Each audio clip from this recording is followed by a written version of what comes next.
ಇನ್ನು ಬೆಂಗಳೂರು ಗ್ರಾಮಾಂತರ ಲೋಕಸಭಾ ಕ್ಷೇತ್ರದಲ್ಲಿ ಡಿಕೆ ಸುರೇಶ್ ಅವರ ಅಬ್ಬರ ಇವತ್ತು ಬಹಳಷ್ಟು ಜೋರಾಗಿತ್ತು. ನನ್ನ ಕ್ಷೇತ್ರ ಕನಕಪುರ, ನನ್ನ ಹುಟ್ಟೂರು ಇದು. ಇದರಿಂದಾಗಿ ಇಂದು ಯುವಕರು ಜನರು ಬಿರು ಬಿಸಿಲಿನಲ್ಲೂ ಕೂಡ ಸಾವಿರಾರು ಸಂಖ್ಯೆಯಲ್ಲಿ ಹರಿದು ಬಂದಿದ್ದಾರೆ. ಇದು ನನಗೂ ಕೂಡ ಸಂತಸ ತಂದಿದೆ. ಅದರ ಜೊತೆಗೆ ನನ್ನ ಮೇಲೆ ಜವಾಬ್ದಾರಿ ಕೂಡ ಹೆಚ್ಚಾಗಿದೆ. ಇದು ವಲಸಿಗರು ಮತ್ತು ಮಣ್ಣಿನ ಮಕ್ಕಳು ಇವರ ನಡುವಿನ ಲೋಕಸಭಾ ಹಣಾಹಣಿ.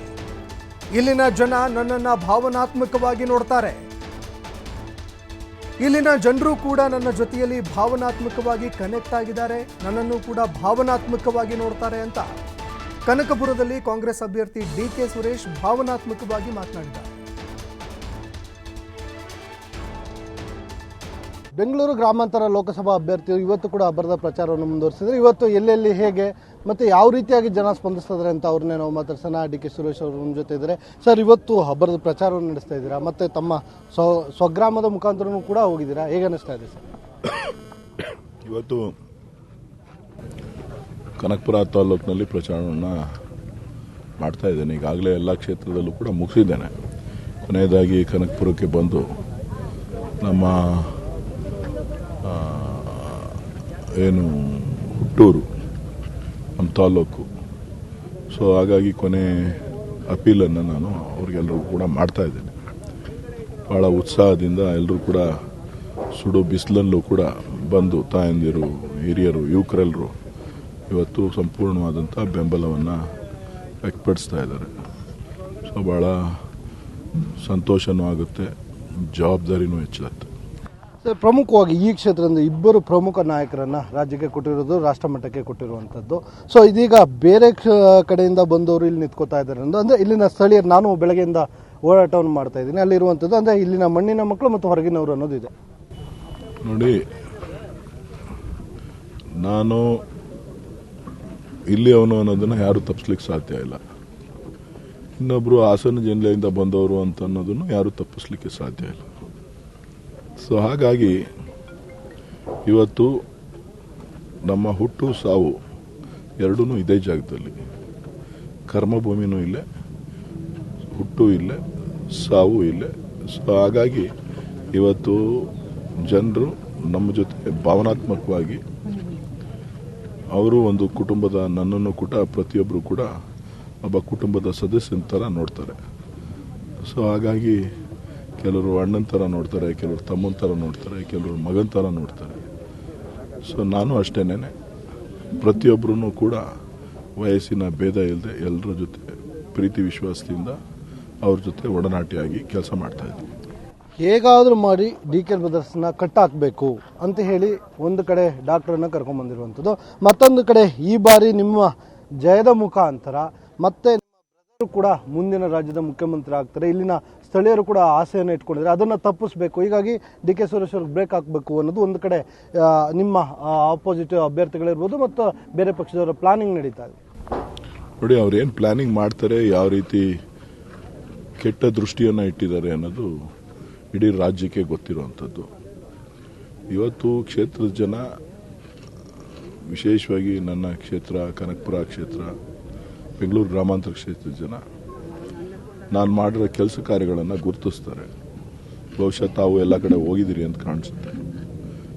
ಯಾರೂ ಕೂಡ ನನ್ನನ್ನು ದೂಷಿಸೋದಿಲ್ಲ. ಸೊ ವಿರೋಧ ಪಕ್ಷದವ್ರಿಗೆ ಅದನ್ನು ಸಹಿಸಿಕೊಳ್ಳಲಿಕ್ಕೆ ಸಾಧ್ಯ ಆಗ್ತಾ ಇಲ್ಲ. ಅವರು ಅನೇಕ ಷಡ್ಯಂತ್ರಗಳನ್ನು ಮಾಡುವಂಥ ಪ್ರಯತ್ನವನ್ನು ಮಾಡ್ತಾ ಇದ್ದಾರೆ. ಜನರ ತೀರ್ಪಿಗೆ ನಾವು ತಲೆಬಾಗಬೇಕಾಗ್ತದೆ. ಜನರು ಕೊಡುವಂಥ ಗೌರವವನ್ನು ನಾನು ಸ್ವೀಕಾರ ಮಾಡಬೇಕಾಗ್ತದೆ. ಆ ನಿಟ್ಟಿನಲ್ಲಿ ನಾನು ಕೆಲಸ ಮಾಡ್ಕೊಂಡು ಬಂದಿದ್ದೇನೆ. ಸೊ ನನಗೆ ವಿಶ್ವಾಸ ಇದೆ, ಜನ ಅತಿ ಹೆಚ್ಚಿನ ಮತದಿಂದ ನನ್ನನ್ನು ಮತ್ತೊಮ್ಮೆ ಆಯ್ಕೆ ಮಾಡ್ತಾರೆ. ಹೊಳೆ ನರಸೀಪುರದಲ್ಲಿ ಕೂಗಿದ್ರೆ ಕನಕಪುರದಲ್ಲಿ ಕೇಳಿಸ್ಬೇಕು ಅಂತ ಹೇಳಿ ನಿಮಗೆ ಟಾಂಗ್ ಕೊಡುವಂಥ. ನೋಡಿ, ರಾಜಕಾರಣದಲ್ಲಿ ಎತ್ಕಟ್ಟೋದು ಭಾಳ ಸುಲಭ. ಅವರು ಮೊದಲಿಂದ ಅದನ್ನೇ ಮಾಡ್ಕೊಂಡು ಬಂದಿರೋದು, ನೇರ ನಡೆ ನುಡಿಯಿಂದಲ್ಲ. ಎಲ್ಲೆಲ್ಲಿ ಹೋಗ್ತಾರೆ ಅಲ್ಲೆಲ್ಲನೂ ಕೂಡ ಬೇರೆ ಬೇರೆ ರೀತಿಯಾದಂಥ ಹೇಳಿಕೆಗಳನ್ನು ಜನರನ್ನು ಓಲೈಸ್ಕೊಳ್ಳಿಕ್ಕೆ, ಜನರನ್ನು ಎತ್ಕಟ್ಟಲಿಕ್ಕೆ ಏನೇನು ಬೇಕೋ ಮಾಡ್ತಾರೆ. ಆದರೆ ರಾಜಕಾರಣ ನಿಂತ ನೀರಲ್ಲ. ಸೊ ಅವ್ರು ಏನು ಹೇಳಿದ್ರು ಕೂಡ ಜನ ಅದನ್ನು ತಲೆ ಕೆಡಿಸ್ಕೊಳ್ಳೋಂಥ ಪ್ರಶ್ನೆ ಇಲ್ಲ. ಈಗಾಗಲೇ ಅವ್ರ ಪಕ್ಷನ ಸಂಪೂರ್ಣವಾಗಿ ತಿರಸ್ಕಾರ ಮಾಡಿದ್ದಾರೆ. ಜನನೂ ತಿರಸ್ಕಾರ ಮಾಡಿದ್ದಾರೆ. ಅದು ಅವ್ರಿಗೂ ಗೊತ್ತಾಗಿದೆ. ಅದು ಅವ್ರಿಗೂ ಗೊತ್ತಾಗಿಯೇ ಅವರು ಬೇರೆ ಪಕ್ಷದಿಂದ ಅವರ ಸ್ವಂತ ಭಾವವನ್ನು ಬೇರೆ ಪಕ್ಷದಿಂದ ನಿಲ್ಲಿಸಿರ್ತಕ್ಕಂಥದ್ದು. ನಮ್ಮ ಪಕ್ಷಕ್ಕೆ ಉಳಗಾಲ ಇಲ್ಲ ಅಂತಲೂ ಗೊತ್ತು, ನಮ್ಮ ಪಕ್ಷಕ್ಕೆ ಜನ ಓಟ್ ಹಾಕೋದಿಲ್ಲ ಅಂತಲೂ ಗೊತ್ತು. ಇದು ಗೊತ್ತಿದ್ದೇನೆ ಅವ್ರು ಮಾಡಿರುವಂಥದ್ದು. ಸೊ ಹಾಗಾಗಿ ಅವರ ಏನು ಮಾತು ಹೇಳ್ತಾರೆ ಅದಕ್ಕೆ ಅಷ್ಟು ಗೌರವ ಸಿಗ್ತಾ ಇಲ್ಲ. ಚುನಾವಣೆ ನಂತರ ನಿಮಗೆಲ್ರಿಗೂ ಕೂಡ ಗೊತ್ತಾಗುತ್ತೆ. ಇಡೀ ರಾಜ್ಯದಲ್ಲಿ ಕಾಂಗ್ರೆಸ್ನ ಒಬ್ಬ ಅಭ್ಯರ್ಥಿ ಗೆಲ್ಲಿಲ್ಲ, ಆದರೆ ನಿಮ್ಮ ಕ್ಷೇತ್ರದ ಜನ ನಿಮ್ಮನ್ನು ಗೆಲ್ಲಿಸಿ ಸಂಸತ್ಗೆ ಕಳಿಸ್ಕೊಟ್ರು. ಸೊ ಅಂಥ ಜನತೆಗೆ ನೀವೇನು ಹೇಳಕ್ಕೆ ಇಷ್ಟಪಡ್ತೀರಾ ಸರ್? ನೋಡಿ, ನಾನು ಒಬ್ಬ ಜನಪ್ರತಿನಿಧಿಯಾಗಿ ನನ್ನ ಕ್ಷೇತ್ರದ ಜವಾಬ್ದಾರಿಯನ್ನು ಸಂಪೂರ್ಣವಾಗಿ ಅರ್ತಿದ್ದೇನೆ, ಕೆಲಸ ಮಾಡ್ತಾ ಇದ್ದೇನೆ, ನಿಷ್ಪಕ್ಷಪಾತವಾಗಿ ಕೆಲಸ ಮಾಡಿದ್ದೇನೆ. ನಾವೇನು ಪ್ರಮಾಣ ವಚನ ಸ್ವೀಕಾರ ಮಾಡ್ತೀವಿ ಅದೇ ನಿಟ್ಟಿನಲ್ಲಿ ಸಂವಿಧಾನದ ಕೆಳಗಡೆ ಕೆಲಸ ಮಾಡ್ತಾ ಬಂದಿದ್ದೇನೆ. ರಾಜ್ಯಕ್ಕೆ ಆಗುವಂಥ ಅನ್ಯಾಯದ ಬಗ್ಗೆ ಧ್ವನಿ ಎತ್ತಿದ್ದೇನೆ. ಕ್ಷೇತ್ರದ ಅಭಿವೃದ್ಧಿಗೆ ಶ್ರಮಿಸಿದ್ದೇನೆ. ಸೊ ಕಷ್ಟ ಕಾಲದಲ್ಲಿ ನನ್ನ ಜೀವನ ಒತ್ತೆ ಇಟ್ಟು ಅವ್ರ ಜೊತೆ ನಿಂತಿದ್ದೇನೆ. ಸೊ ಹಾಗಾಗಿ ಜನಕ್ಕೆ ನಾನು ಮನವಿ ಮಾಡೋದಿಷ್ಟೇ, ನಾನೊಬ್ಬ ನಿಮ್ಮ ಸೇವಕ.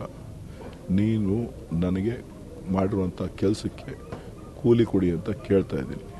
ಅದಕ್ಕೆ ಮತ್ತೊಮ್ಮೆ ನನಗೆ ಆಶೀರ್ವದಿಸಿ ಅಂತೇಳಿ ತಮ್ಮ ಮುಖಾಂತರ ಇಡೀ ಕ್ಷೇತ್ರದ ಜನರಿಗೆ ಮನವಿ ಮಾಡ್ತೇನೆ.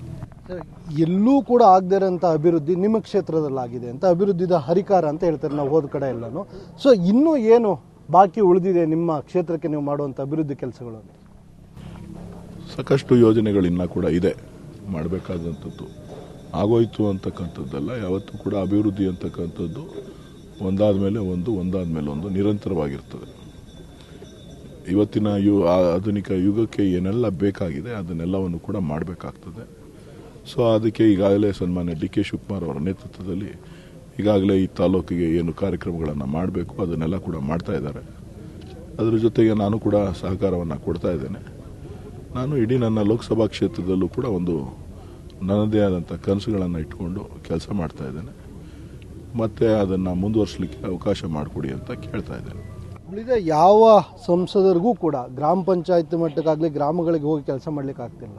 ಡಿ ಕೆ ಸುರೇಶ್ ಅವ್ರಿಗೆ ಮಾತ್ರ ಇದು ಹೇಗೆ ಸಾಧ್ಯ ಆಗ್ತದೆ? ನಮ್ಮನ್ನು ಆಯ್ಕೆ ಮಾಡಿರೋದೇ ಜನ ನಮ್ಮ ಕಷ್ಟ ಸುಖ ಕೇಳಲಿ ಅಂತ. ನಮ್ಮ ಕಷ್ಟ ಸುಖ ಕೇಳಲಿ, ನಮ್ಮ ಧ್ವನಿಯಾಗಿ ಕೆಲಸ ಮಾಡಲಿ, ನಮಗೊಂದಷ್ಟು ಅನುಕೂಲಗಳನ್ನು ಮಾಡಿಕೊಡ್ಲಿ ಅಂತೇಳಿ. ಸೊ ಹಾಗಾಗಿ ನಾನು ಮೊದಲಿಂದನೂ ಕೂಡ ಜನರ ಜೊತೆ ಬೆರ್ತವನು. ನಾನು ಅಧಿಕಾರದ ಮತ್ತಿನಲ್ಲಿ ತೇಲಿದಂಥವನಲ್ಲ, ಅಥವಾ ನನ್ನ ಮಾಧ್ಯಮಗಳ ಮುಂದೆ ನನ್ನ ಆಚಾರ ವಿಚಾರಗಳನ್ನು ಪ್ರಚಾರ ಮಾಡುವಂಥ ಒಂದು ಖಯಾಲಿ ಕೂಡ ನನಗಿಲ್ಲ. ನನಗಿರುವಂಥ ಗುರಿ ಕ್ಷೇತ್ರದ ಅಭಿವೃದ್ಧಿ, ಜನಸಾಮಾನ್ಯರ ನೋವುಗಳು, ಸಮಸ್ಯೆಗಳು, ಅವರ ಕುಂದುಕೊರತೆಗಳು ಯಾವ ಹಂತದಲ್ಲಿ ಯಾವ ರೀತಿಯಾಗಿ ಬಗೆಹರಿಸಬೇಕು ಅಂತಕ್ಕಂಥದ್ದನ್ನು ಪ್ರತಿಯೊಂದು ಹಂತದಲ್ಲೂ ಕೂಡ ನಾನು ನೋಡ್ತಾ ಬಂದಿದ್ದೇನೆ, ಕೆಲಸ ಮಾಡ್ತಾ ಬಂದಿದ್ದೇನೆ. ಸೊ ಹಾಗಾಗಿ ಪ್ರತಿಯೊಂದು ಗ್ರಾಮಗಳಲ್ಲೂ ಕೂಡ ಪ್ರತಿಯೊಬ್ಬರು ಕೂಡ ನನ್ನನ್ನು ಗುರುತಿಸ್ತಾರೆ, ಗೌರವಿಸ್ತಾರೆ, ಪ್ರೀತಿಸ್ತಾ ಇದ್ದಾರೆ. ಅದೇ ನನ್ನ ಶಕ್ತಿ. ಕೇಳಿದ್ರಲ್ಲ, ಇವಿಷ್ಟು ಡಿ ಕೆ ಸುರೇಶ್ ಅವರ ಮಾತುಗಳು.